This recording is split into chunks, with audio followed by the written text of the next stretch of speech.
Kasus tanah yang melibatkan bos mafia telah menggemparkan. Tanah Pak Bagio 400 hingga 700 meter dipinjam fasilitas umum masjid, namun kemudian dibeli luas jadi 700 meter. Ada apa bos Batu Nunggal beli tanah bekas TPA?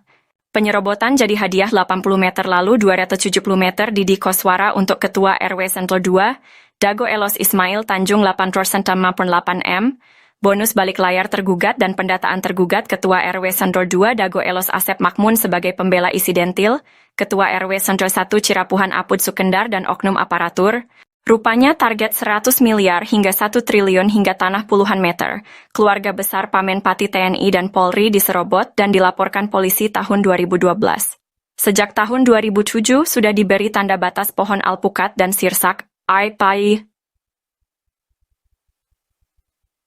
Bos mafia tanah Iwan Surjadi kebal hukum pada dana bansos tahun 2014. Pemerintah perlu membentuk tim independen untuk menyelidiki kasus sekarang merugikan warga kampung Cirapuhan dan negara 100 miliar hingga 1 triliun. Mafia tanah saling gugat Dago, bukan ngegugat, tapi saling gugat. Tonton film Keluarga Muller durasi 4 jam 40 m. Kisah ini terjadi di kampung Cirapuhan pada tahun 2008. Bob Nainggolan, seorang pengacara, mengirim surat panggilan atas nama Iwan Surjadi. Bos Batu Nunggal mengaku berhak tanah seluas sekitar 100 meter. Setahun sebelumnya, warga menanam pohon alpukat, nangka, dan lainnya sebagai tanda batas tanah Pak Bagio seluas sekitar 700 meter. Adapun barat dan timurnya adalah tanah warga. Notaris Meli Nathaniel membuat akta jual beli AJB dengan penjual Ismail Tanjung dan Didi Koswara. Asep Makmun menjadi penunjuk batas. Setelahnya sertifikat terbit atas nama penjual. Ini gratifikasi. AC. Kemudian hari, Iwan Surjadi ternyata hanya seorang mafia tanah saling gugat.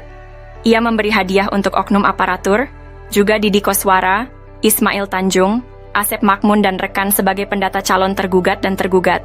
Sertifikat tanah atas nama penjual muncul setelah AJB dibuat. Kesaksian dari Pak Ada, Paman Asep Makmun, Pak Unus, dan Pak Slamet juga mendukung hal ini. Menunjukkan Asep Makmun, Apud Sukendar, dan jaringan mafia telah berdusta. Lalu memberi peran Didi Koswara seolah tokoh tuan tanah pribumi sebagai tergugat.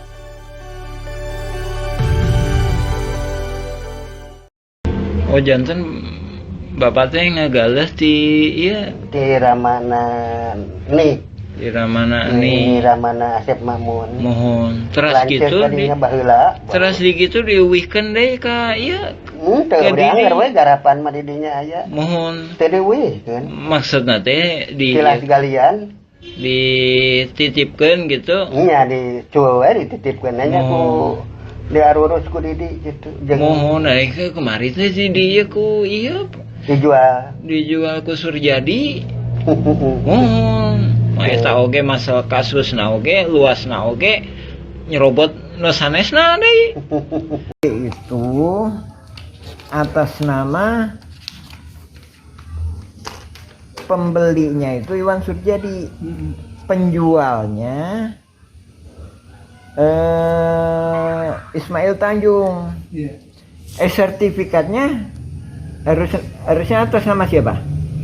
Ismail kalau penjual. Pembeli kan? Kalau jadi kalau pindah tangan ke pembeli berarti jadi Iwan Surjadi ya harusnya ya. Iya. Tapi ini kenyataannya setelah dibuatin AJB itu udah dikasih hadiah berarti. Ini kan atas nama ini kan penjualnya, pembelinya Iwan Surjadi. Pada tahun 1992, 2008, dan 2012, terjadi beberapa kasus penyerobotan lahan.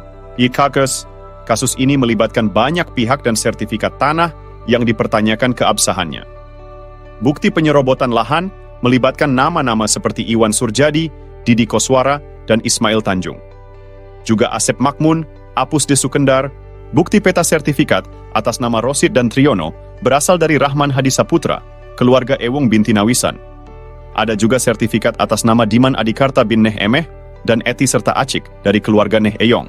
Kesaksian dari Pak Ada alias Suhanda, pamannya Asep Makmun, dan Didi Koswara, menyatakan bahwa tanah tersebut bukan tanah adat, tapi tilas galian pasir artinya aigendom. Pak Slamet juga menyatakan bahwa Ahya, Didi Koswara, dan Asep Makmun adalah pendatang dan tidak punya tanah adat. EJB dibuat oleh notaris Meli Nathaniel, namun sertifikatnya atas nama penjual, bukan pembeli. Diduga kuat Iwan Surjadi adalah oligarki mafia tanah saling gugat tahun 2016. Maka, sertifikat atas nama Didi Koswara dan Ismail Tanjung atau Iwan Surjadi seluas 81,68 meter dan 270 meter tidak sah.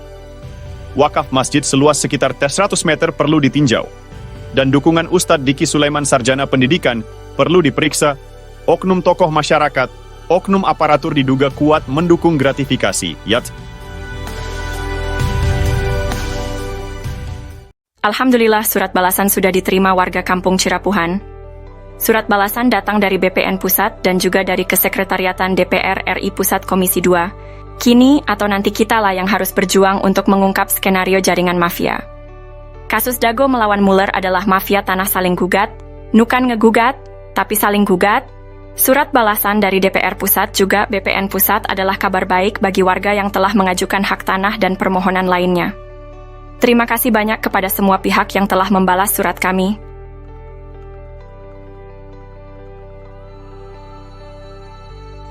Kami sangat menghargai perhatian, respons yang diberikan.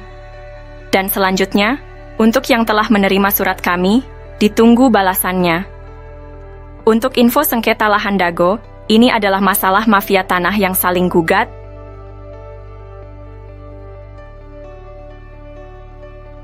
Info lengkapnya bisa cek Nawisan Kurma atau versi Kampung Cirapuhan Bandung. Silakan tonton juga film Keluarga Muller. Mohon maaf dan terima kasih atas kerjasamanya. Tertanda Koordinator Pertanahan Kampung Cirapuhan 12 Zulhijjah 1445. Yats.